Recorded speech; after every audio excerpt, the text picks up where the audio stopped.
नमस्ते दोस्तों, स्वागत है आप सबका फिर से एक बार सरकारी परीक्षा के YouTube चैनल पे। दोस्तों यहाँ पे इस वीडियो सीरीज में हम डिस्कस कर रहे हैं साइंस के मेमोरी बेस्ड क्वेश्चंस को, क्या कॉन्सेप्ट आ रहा है, क्या कॉन्सेप्ट रिपीट हो रहे हैं और क्या कॉन्सेप्ट आगे आ सकते हैं, किस तरह के सवाल आगे बनने के चांसेस हैं, इन सभी विषयों पर हम चर्चा इस वीडियो में करते हैं। अब तक के जो वीडियो आए उनका एनालिसिस करें, दो पहले फिजियो का एनालिसिस करें तो फिजिक्स, केमिस्ट्री, बायोलॉजी से अगर कुल मिला के एक एवरेज निकाले तो लगभग बराबर ही क्वेश्चन आए हैं। 7-8 क्वेश्चन सभी से तीनों सेगमेंट से आए हुए हैं। अगर फिजिक्स की बात करें तो सबसे ज़्यादा क्वेश्चंस जो देखने को मिले हैं ऑप्टिक्स से, इलेक्ट्रिसिटी से मिले हैं, मतलब कि फ्रीक्वेंसी इनकी सबसे अच्छी रही है।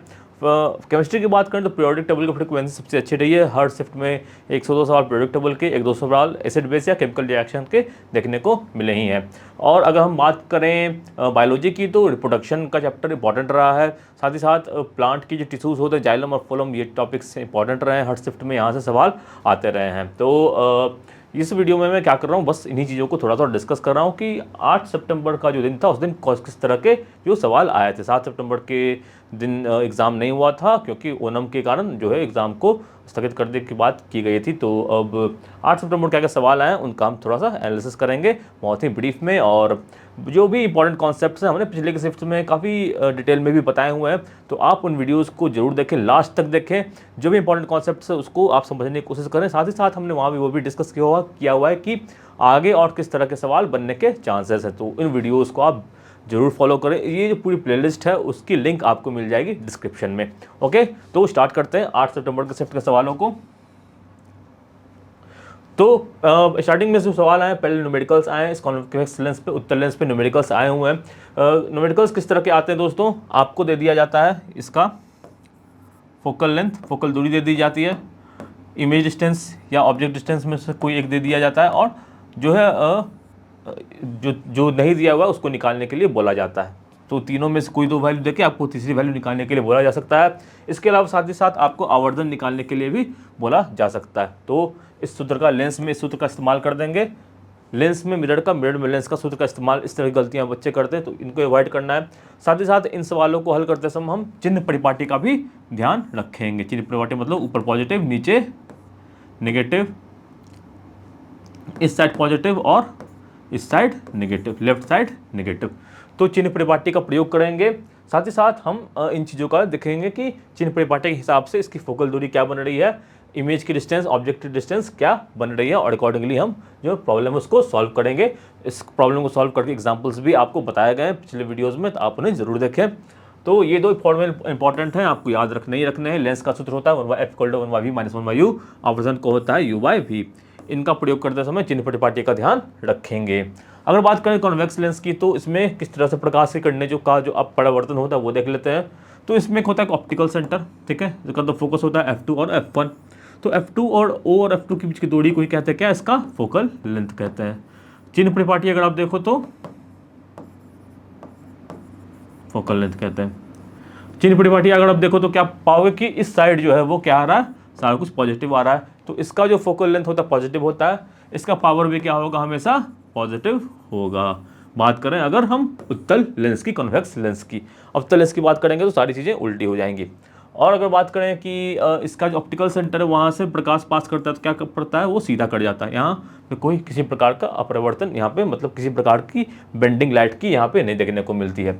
अगर ये प्रिंसिपल अक्ष है, इसके पैरेलल में प्रकाश से गिरने जाती है तो कहाँ पे गिरती है, f2 के ऊपर गिरती है। ओके, तो इन चीज़ों को हमें क्या करना है, ध्यान देना है। तो ये यहाँ पे न्यूमेरिकल बन सकते हैं, इस तरह के सवाल बन सकते हैं। इमेज और ऑब्जेक्ट डिस्टेंस से रिलेटेड सवाल बन सकते हैं, कहाँ कितना आवर्धन होगा ये सवाल बन सकता है। आपसे सवाल बन सकता है कि कब जो होगा ये जो आपका उत्तल लेंस है एक आभासी इमेज बनाएगा, एक वर्चुअल इमेज बनाएगा। तो कब बनाएगा, तो जब जो हमारा ऑब्जेक्ट है इस f1 के ऊपर रहेगा तब जो इमेज इसका बनेगा वो क्या बनेगा, आभासी बनेगा। और इसी फिनोमेनन में जब ये जो आपका उत्तल लेंस है वो मैग्नीफाइंग ग्लास के रूप में काम करता है। ओके, तो ये सारी जानकारी आपके काम आ सकती है। जो भी इंपॉर्टेंट जानकारी नोट डाउन करते चलें और आगे बढ़ते चले। तो कहाँ से हमें क्या करना है, ऐसा नहीं होता सब कुछ ही आपको याद रहता है। कुछ चीज़ें होती है आपको कॉमन सेंस के थ्रू भी आपको प्रिडिक्ट करना पड़ता है, पता लगाना पड़ता है। ऑप्शंस को देख के एलिमिनेट कर सकते हैं कि ऑप्शन के हिसाब से क्या उत्तर सही लग रहा है। कहीं पे अगर यूनिट्स वगैरह दिए हुए हैं, यानी कि अगर आपको पावर का सवाल पूछ दिया, आपको यूनिट में डायोप्टर की जगह मीटर लिखा हुआ है, तो आप वहाँ भी आपको सतर्कता बरतनी है। हो सकता है आपका उत्तर सही आ जाए पर यूनिट के कारण आप मात खा जाए। हर तरह से सतर्कता बरतनी है। जो छोटी छोटी गलतियाँ होती हैं उनको अवॉइड करना जितना आप कर सकते हैं। फार्मूला में कन्फ्यूज़ नहीं करना है, लेंस के फार्मूला में, मिरर के फार्मूला में कन्फ्यूज़ नहीं करना है। आप आदत डाल लो, जितना न्यूमेरिकल वगैरह सॉल्व करोगे आपको आदत हो जाएगी। लेंस का ये सूत्र होता है, लेंस का आवर्धन ये होता है, मिरर का आवर्धन क्या होता है, मिरर का सूत्र क्या होता है, तो दर्पण का ये होता है सूत्र, और ये होता है आवर्धन m-m/u। ठीक है, यहाँ से सवाल पूछा गया था आज के मतलब कि 8 सितंबर के शिफ्ट में कि रेडियस ऑफ कर्वेचर दिया हुआ है और फोकल लेंथ निकालना, या रेडियस दिया हुआ है हमें फोकल लेंथ निकालना था। रेडियस कितना दिया हुआ, 40 सेंटीमीटर दिया हुआ है, फोकल लेंथ कितना होगा, रेडियस का आधा होगा, यानी कि 40 सेंटीमीटर का आधा हो जाएगा कितना, 20 सेंटीमीटर फोकल लेंथ हो जाएगा। अगर इसी में सवाल पूछे कि प्लस होगा कि माइनस होगा, तो देखो यहाँ पे कॉनकेव लेंस है, फोकल लेंथ कहाँ बन रहा है, इसका मिरर के सामने बन रहा है, लेफ्ट साइड में बन रहा है, तो किस तरह का बनेगा ये बनेगा आपका नेगेटिव में। ठीक है, फोकल लेंथ यहाँ पे क्या होगा, नेगेटिव में आएगा। अब आगे बढ़ते हैं। तो ये दोनों ऑप्टिक्स के जो सवाल हैं हर शिफ्ट में दर्पण और लेंस हर शिफ्ट में देखने को मिल रहे हैं। इसको छोड़ना नहीं है, इसके हर एक पहलू को आप अच्छे से पढ़ लें।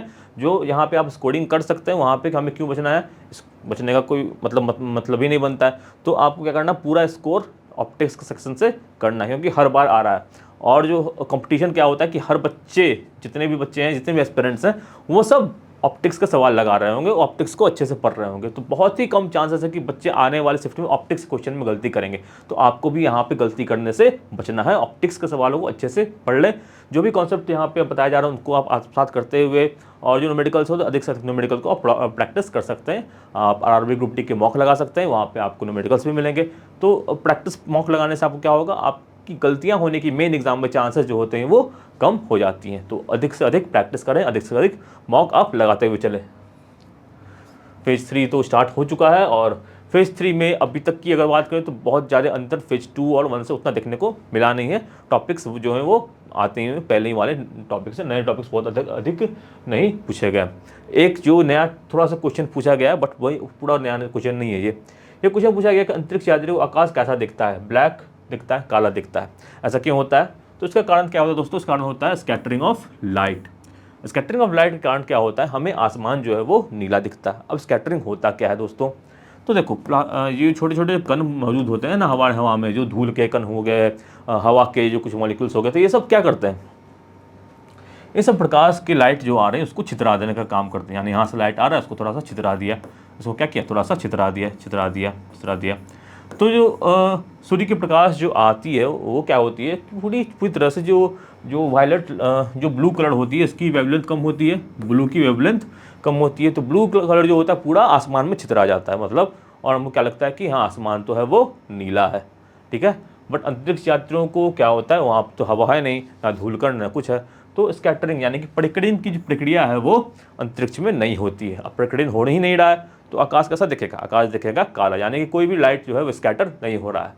तो जब लाइट स्कैटर नहीं हो रहा है तो पूरा क्या दिखेगा, पूरा काला काला दिखता रहेगा आपको। ठीक है, नीला का वेवलेंथ कम है इसलिए स्कैटर होकर दिखता है, बट हवा ही नहीं है तो कुछ दिखेगा ही नहीं। तो अंतरिक्ष को कैसा दिखता है, अंतरिक्ष को आसमान दिखता है काला, याद रखेंगे। ये सवाल आया था इस शिफ्ट में। The device based on Faraday law, इसमें बहुत सारे ऑप्शन थे, बहुत ही आसान सवाल है, इसको तो मिस करना ही नहीं है। फैराडे के लॉ पर क्या आधारित होता है, फैराडे का लॉ होता है इलेक्ट्रोमैग्नेटिक इंडक्शन का, विद्युत चुंबकीय प्रेरकत्व का, और इसका जो सही उत्तर होता है वो होगा जनरेटर। जनरेटर जो होता है वो बेस्ड होता है फैराडे के लॉ पर। फैराडे साहब का कहना था क्या कि अगर मैग्नेटिक फील्ड में कुछ बदलाव होता है, विद्युत क्षेत्र में कुछ बदलाव होता है, तो क्या होता है, बिजली का उत्पादन वहाँ से हो सकता है, बिजली का उत्पादन वहाँ पे होता है। ठीक है, तो ये फैराडे साहब का लॉ था, और इसी के आधार पर जो होता है जनरेटर होता है, इसी के आधार पर जो है बिजलियाँ बनती है, हमारे घर तक पहुँचती हैं। तो फैराडे साहब का बहुत ही इंपॉर्टेंट योगदान है घर घर बिजली पहुँचाने में। तो जनरेटर इसका सही उत्तर होगा। अगर आपसे पूछा जाए कि मोटर किस सिद्धांत पर आधारित होता है, तो मोटर किस सिद्धांत पर आधारित होता है कि जब करंट जो पास होता है तो मैग्नेटिक फील्ड का जब एक सम्मिलन होता है तो क्या होता है, तो करंट कंडक्टर पर क्या होता है, एक बल लगता है, और इसी बल पर क्या होता है हमारा मैग्नेट जो इसी कॉन्सेप्ट पे जो हमारा वो मोटर काम करता है, इसी कॉन्सेप्ट हमारा फैन काम करता है जो कि मोटर का ही हिस्सा होता है। ठीक है, तो इस तरह के सवाल पूछ रहे हैं। मैग्नेटिक फील्ड लाइंस पे सवाल पूछे जा रहे हैं। मैग्नेटिक फील्ड लाइंस कहाँ से कहाँ तक जाते हैं, तो कई बार चर्चा हो चुकी है, नॉर्थ से साउथ बाहर, अंदर साउथ से नॉर्थ। साथ ही साथ चर्चा ये भी हो चुकी है कि मैग्नेटिक फील्ड लाइंस एक दूसरे को काटते नहीं है। स्टेटमेंट बेस्ड सवाल पूछे गए हैं, ठीक है। तो बस ये पकड़ना है कहाँ कहाँ सवाल पूछे जा रहे हैं, क्या क्या चीज़ें कॉमन हो रही हैं, क्या क्या चीज़ें जो हो रही हैं, कुछ थोड़ी भी एक दो चीज़ नई भी आ रही हैं, तो उसमें भी फिर आगे अब क्या क्या सवाल बन सकता है। बस इन चीज़ों को पकड़ते हुए हमें आगे बढ़ना है और रेलवे की नौकरी को प्राप्त करना है। तो कहते हैं neutral salt is formed by, एक सवाल बना था कि न्यूट्रल सॉल्ट किससे बनता है, तो कैसे बनता है, स्ट्रॉन्ग एसिड और स्ट्रॉन्ग बेस से बनता है जी। वीक बेस और स्ट्रॉन्ग एसिड की बात करें तो यहाँ पे क्या बनेगा, यहाँ पे बनेगा एसिडिक सॉल्ट, ठीक है, यहाँ क्या बनेगा एसिडिक सॉल्ट। अगर बात करें स्ट्रॉन्ग बेस और वीक एसिड की तो यहाँ पे क्या बनेगा दोस्तों, यहाँ पे बनेगा बेसिक सॉल्ट, ठीक है, क्षारीय नमक, ठीक है, जो स्ट्रॉन्ग रहेगा उसी का बन जाएगा। कहने का मतलब ये है कि अगर स्ट्रॉन्ग एसिड है तो वहाँ पे साल्ट बनेगा एसिडिक, अगर स्ट्रॉन्ग बेस है तो वहाँ पे साल्ट बनेगा क्या, बेसिक, ठीक है। पीएच स्केल पे देख के सवाल पूछा जा रहा है कि अगर पीएच स्केल आपका कहीं पे 2.4 है, इस तरह का सवाल था कि तो जो सब्सटेंस होगा वो क्षारीय होगा या अम्लीय होगा या उदासीन होगा, इस तरह का कुछ सवाल था। तो 2.4 है तो 2 के आसपास है, तो आपको पता है कि 0 से 7 तक अगर पीएच होगा, ठीक है, पीएच कहाँ से कहाँ तक होगा, 0 से 7 तक होगा, तो क्या होता है, ये होता है अम्ल। 7 से 14 क्या होता है दोस्तों, क्षार होता है यानी कि बेस होता है, और 7 पे क्या होता है, उदासीन होता है, ठीक है, ये आपको याद रखना है, न्यूट्रल होता है। तो 2.4 कहाँ से आता है, 0 से 7 तक आ रहा है, तो ये क्या हो जाएगा, ये हो जाएगा अम्लीय। सब पदार्थों को नाम देकर भी उनका पीएच पूछा जा चुका है, इसकी चर्चा भी हम कर चुके हैं पिछले के वीडियोज़ में। जैसे कि आपसे पूछा जाए कि ब्लड का पीएच कितना होता है, तो वो ब्लड का पीएच होता है 7.4। एसिड का पीएच कितना होता है, एसिड का पीएच होता है 5.6। ये सवाल आगे बन सकते हैं, ठीक है। तो वो आगे बढ़ते हैं। मेंडलीव का पीरियोडिक टेबल यानी कि आवर्त सारणी से हर शिफ्ट में 2-3 सवाल बन रहे हैं। आवर्त सारणी से किस तरह के सवाल बन रहे हैं, पहले के जो आवर्त सारणी थे, पहले के जो पीरियोडिक टेबल से डॉपलर का त्रिक हो गया, या न्यूलैंड का ऑक्टेव का लॉ हो गया, या मेंडलीव साहब का पीरियोडिक टेबल हो गया, इन पे सवाल बनते आए हैं। तो मेंडलीव साहब पे एक सवाल बना हुआ था, यहाँ पे किस पे आधारित होता है, तो सबसे इंपॉर्टेंट बात ये आधारित होता है एटॉमिक मास पे, ठीक है। साथ ही साथ अदर पॉइंट्स कुछ और चर्चा करें इनके बारे में। तो उस समय 63 जो एलिमेंट थे वो मौजूद थे, 63 प्रकार के एलिमेंट मेंडलीव साहब के समय में मौजूद थे, और उन्होंने क्या किया कि ऑक्सीजन और हाइड्रोजन के संबंध में जो है इनका एक तरह से वर्गीकरण किया। तो ये भी सवाल बन सकता है, ऑक्सीजन और हाइड्रोजन के संबंध में किया है, क्यों किया था, उनका कहना था कि ऑक्सीजन और हाइड्रोजन जो होता है वो सबसे ज़्यादा रिएक्टिव होते हैं, तो इस पे जो कंपाउंड्स बनते हैं उस हिसाब से उन्होंने क्या किया, अपने पीरियोडिक टेबल को यहाँ पे बनाया था, ठीक है। इनके पीरियोडिक टेबल की बहुत खास बात ये थी कि कुछ एलिमेंट्स जो थे वो उस टाइम अननोन थे, उस टाइम मिले नहीं थे, बट इनका कहना था कि अगर मिल गए तो उनको कहाँ रखोगे, तो उनके लिए ये जगह बना कर गए थे, ठीक है। फॉर एग्जांपल की अगर बात करें तो गैलियम के लिए उन्होंने बना लिया था एक अल्मोनियम, स्कैंडियम के लिए बना लिया था उन्होंने एक बोरोन, और सिलिकॉन के लिए बना दिया था एक सिलिकॉन जो हो गया था बाद में हो गया था क्या, जर्मीनियम। तो ये उन्होंने कॉन्सेप्ट जो था वो पहले ही दे दिया था, एक उन्होंने यहाँ पे संस्कृत शब्द का प्रयोग किया था, ठीक है। Which of the following is not excreted in respiration, respiration में क्या क्या नहीं उत्सर्जित होता है, तो कुछ ऑप्शन दिए होंगे जैसे कि कार्बन डाइऑक्साइड, वाटर, ऑक्सीजन, इस तरह से। तो उत्सर्जित नहीं हो रहा है, ऑक्सीजन यहाँ पे देखो नहीं उत्सर्जित हो रहा है, ऑक्सीजन का हम इस्तेमाल करके रेस्पिरेशन कर रहे हैं। उत्सर्जित क्या क्या हो रहा है, कार्बन डाइऑक्साइड और H2O। तो फोटोसिंथेसिस पे भी मुझे याद है कि पिछले शिफ्ट में इसी तरह का सवाल पूछा गया था कि फोटोसिंथेसिस में किसकी आवश्यकता नहीं पड़ती है। तो फोटोसिंथेसिस का रिएक्शन, रेस्पिरेशन का रिएक्शन पे भी लगातार सवाल बन रहे हैं। ये रिएक्शंस को, केमिकल रिएक्शंस को आपको याद रखना है, बैलेंस्ड केमिकल रिएक्शंस को आपको याद रखना है, क्योंकि उससे ही रिलेटेड सवाल आपको दिए जाएंगे।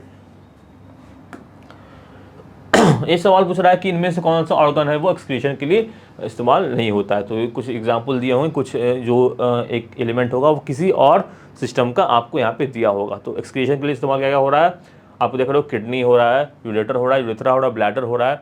तो इसी में से कुछ ऑप्शन ऐसा दिया होगा जो इस्तेमाल नहीं हो रहा है। आपको पता है डायग्राम बेस्ड सवाल भी दिए जा रहे हैं, तो आपको सारे डायग्राम्स जो भी है, इस तरह के डायग्राम जो है आपको याद होने चाहिए, याद रखने पड़ेंगे, ओके। और डायग्राम से इसके अलावा डायग्राम के प्लांट्स के भी जो रिप्रोडक्टिव पार्ट होते हैं वहाँ के भी डायग्राम पूछे गए हैं, फ्लावर्स के फॉर्म में भी जो है डायग्राम वो पूछे गए हैं। ये सवाल पूछा गया था अगला मेंबर कौन होगा CH3OH फैमिली का। अभी फैमिली बनती है कार्बन कंपाउंड्स की होमोलोगस सीरीज की। ये किसका परिवार है? ये अल्कोहल का परिवार है जी। तो अल्कोहल का परिवार का पहला सदस्य कौन होगा? CH3OH। इसका जनरल फॉर्मूला क्या होगा? CnH2n+1 OH। याद करना मुश्किल नहीं है। क्यों मुश्किल नहीं है? आपको अल्केन का फॉर्मूला याद है CnH2n+2।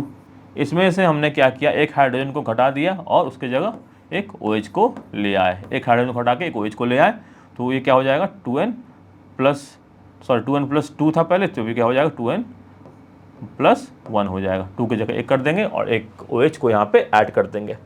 तो सवाल अगर दिया हुआ तो CH3OH यानी कि पहला था। अब मिथेनॉल का दिया हुआ, इथेनॉल का क्या हो जाएगा दोस्तों? अगला परिवार इथेनॉल ही होता है, सबको पता है। CH3CH2OH हो जाएगा। ठीक है,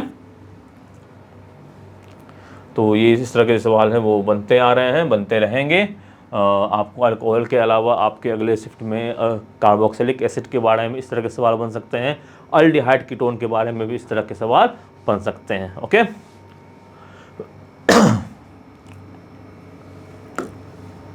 डबल डिस्प्लेसमेंट रिएक्शन यानी कि द्विविस्थापन रिएक्शन और विस्थापन रिएक्शन दोनों इंपॉर्टेंट है। दोनों सवाल बन रहे हैं। दोनों सवाल की प्रोडक्ट क्या क्या हो सकता है उसके फॉर्म में बन रहा है। यह सवाल बन सकता है कि इनमें से कौन सा होता है जो पानी में घुलता है, कौन सा हो जाता है पानी में नहीं घुलता और एक कंपाउंड बनाता है। इस तरह के सवाल भी यहाँ पे आपसे पूछे जा सकते हैं। ठीक है, तो एनसीईआरटी में जितने रिएक्शंस दिए वो तो आपको अच्छे से पढ़ ही लेना चाहिए। डबल डिस्प्लेसमेंट के अलावा आपसे डिकम्पोजिशन रिएक्शन पूछा जा सकता है, कॉम्बिनेशन रिएक्शन पूछा जा सकता है। जितने रिएक्शन दिए हुए हैं केमिस्ट्री की किताब में, एनसीईआरटी में, सारे रिएक्शन आपसे पूछ लिए जा सकते हैं। पूछे भी आ रहा है और भी लगातार पूछते आ रहा है वही रिएक्शंस। पिछले 2018 में भी वही रिएक्शंस पूछे गए थे और अभी भी वही रिएक्शन पूछा जा रहा है। ऐसा कोई बहुत ज़्यादा बदलाव नहीं हुआ है। बदलाव कहाँ हुआ है? थोड़ा बहुत क्वेश्चन पूछने के स्टाइल में हुआ होगा बदलाव। आपसे ऐसा ना पूछ के ऐसा पूछ दिया गया होगा और मतलब थोड़ा सा उसको लैंग्वेज में जो होगा चेंज करके पूछा गया होगा। बट कॉन्सेप्ट्स में अगर देखा जाए तो बहुत ज़्यादा वेरिएशन नहीं है। अगर आपने बेसिक कॉन्सेप्ट्स 9th 10th का पढ़ा हो तो अच्छा खासा आप स्कोर कर सकते हो। जॉब पाने के लिए आई थिंक उतना काफ़ी है। ठीक है, कॉन्ट्रासेप्टिव पिल्स यानी गर्भ निरोधक गोलियाँ पर और कॉन्डम वगैरह पे भी सवाल यहाँ पे आपसे पूछे गए हैं। साथ ही साथ बर्थ कंट्रोल पे रिलेटेड और या जो रिप्रोडक्टिव हेल्थ होता है उससे संबंधित सवाल भी यहाँ पे पूछे जाते रहे हैं। आगे बढ़ते हैं। P=VI पे सवाल पूछा गया है कि ये P=VI पे इसमें न्यूमेरिकल सवाल पूछा गया है कि किसी दो की वैल्यू देके तीसरे को निकालने के लिए बोला जा सकता है। तो साथ ही साथ इस पे V²/R या I²/RT पर आधारित सवाल भी पूछा जा सकता है। कंडक्टर और इंसुलेटर पर एक सवाल सुनने में आया, पूछा गया कि कंडक्टर कौन सा इनमें से इंसुलेटर है। तो ये भी जानना बहुत आसान है। जो मेटल्स होते हैं वो कंडक्टर्स होते हैं, जो नॉन मेटल्स होते हैं साथ ही साथ कुछ ऐसा सब्सटेंस जैसे कि प्लास्टिक, वुड, ये सब क्या होते हैं? ये सब इंसुलेटर होते हैं। Magnetic field and field lines पे भी सवाल पूछा जाता रहा है। तो मैग्नेटिक फील्ड लाइंस की प्रॉपर्टीज हमने किसी बार डिस्कस की हुई हैं कि मैग्नेटिक फील्ड लाइंस होती हैं एक दूसरे को काटती नहीं है, नॉर्थ से साउथ जाती हैं, साउथ से नॉर्थ मैग्नेट के अंदर जाती हैं। उनका मतलब होता है कि उस पॉइंट पर जो है वो कितना मैग्नेटिक बल लग रहा है एक यूनिट चार्ज पे। ठीक है, तो इस तरह के सवाल बनते आ रहे हैं। इसके यूनिट के बारे में सवाल बन सकता है। इसका यूनिट होता है टेस्ला और भी इसके यूनिट होते हैं। तो आप कमेंट सेक्शन में बताएं कि मैग्नेटिक फील्ड के यूनिट्स क्या क्या होते हैं, क्योंकि सवाल में पूछे जा सकते हैं। एक तो मैंने बता दिया टेस्ला, और क्या क्या होते हैं आप ये बताएं। न्यूलैंड के ऑक्टेव पीरियोडिक टेबल में कितने एलिमेंट थे? तो दोस्तों 56 एलिमेंट थे। कई बार हमने इसकी चर्चा की हुई है। Number of groups and periods कितने थे? तो आप देख सकते हैं 7 ग्रुप होते हैं पीरियोडिक टेबल में। मॉडर्न पीरियोडिक टेबल कितने होते हैं? 7 ग्रुप होते हैं और ग्रुप 18 होते हैं और पीरियड क्या होते हैं? 7 होते हैं। 18 ग्रुप, G18 P7। ठीक है, G18 P7 याद रखेंगे। तो आगे देख लेते हैं क्या है दोस्तों। अब आगे रिप्रोडक्टिव पार्ट ऑफ प्लांट से सवाल पूछे गए थे कि कौन सा पार्ट में क्या होता है, उसका क्या काम होता है, कौन सा मेल का पार्ट होता है, कौन सा फीमेल का पार्ट होता है। इस तरह के सवाल पूछे जा सकते हैं। साथ ही साथ पूछा गया एक सवाल कि फूड इज ट्रांसपोर्टेड थ्रू, तो होता है इसका उत्तर क्या? जाइलम वाटर होता है, फोलम वाटर होता है। किसके द्वारा? जाइलम के द्वारा। फूड किसके द्वारा होता है? ये होता है फोलम के द्वारा। यानी कि पत्तियों में जो खाना बनता है, जो फोटोसिंथेसिस के बाद जो खाना बनता है प्लांट का, वो पूरे शरीर में कैसे जाता है? वो फोलम के माध्यम से जाता है। ठीक है, अब बात कर लें इंपॉर्टेंट पॉइंट्स की, तो इंपॉर्टेंट केमिकल कंपाउंड्स और केमिकल रिएक्शंस की बात कर सवाल पूछा जा रहा है सेल एंड टिश्यूज़ पे। जाइलम फोलम इसका फेवरेट रहा है, 2018 से ही फेवरेट रहा है।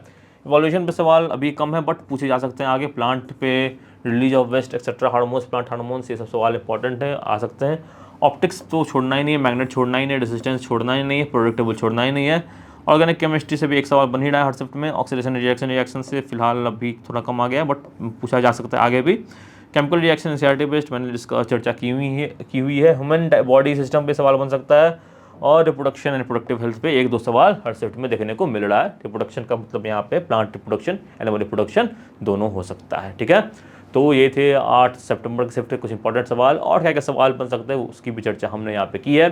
तो आशा करते हैं कि ये जो वीडियोस हैं आपके लिए काफ़ी यूज़फुल रहेंगे, बिल्कुल यूज़फुल रहेंगे भी। और आपको क्या करना है कि सब्सक्राइब करना है सरकारी परीक्षा को, लाइक करना है वीडियोस को, और ज़्यादा से ज़्यादा लोगों तक शेयर करना है, ज़्यादा से ज़्यादा लोगों तक पहुँचाना है। और ज़्यादा से ज़्यादा लोगों तक हमारे चैनल को पहुँचाओगे तो हम और बेहतर एनालिसिस कर पाएंगे, हमें और बेहतर जो है जानकारियाँ प्राप्त हो पाएंगी। तो ज़्यादा से ज़्यादा शेयर करें दोस्तों के साथ, और क्या करें, लाइक शेयर सब्सक्राइब के अलावा आप जो होती हैं अन्य तरह की जो वीडियोस होती हैं, इन्फॉर्मेटिव वीडियोस होती हैं, उसके लिए भी आप सरकारी परीक्षा को जरूर फॉलो करें, क्योंकि जब एग्ज़ाम की आप देते हो उसकी नोटिफिकेशन आती है, उसकी जानकारी भी तुरंत आपको यहाँ पे प्राप्त हो जाएगी।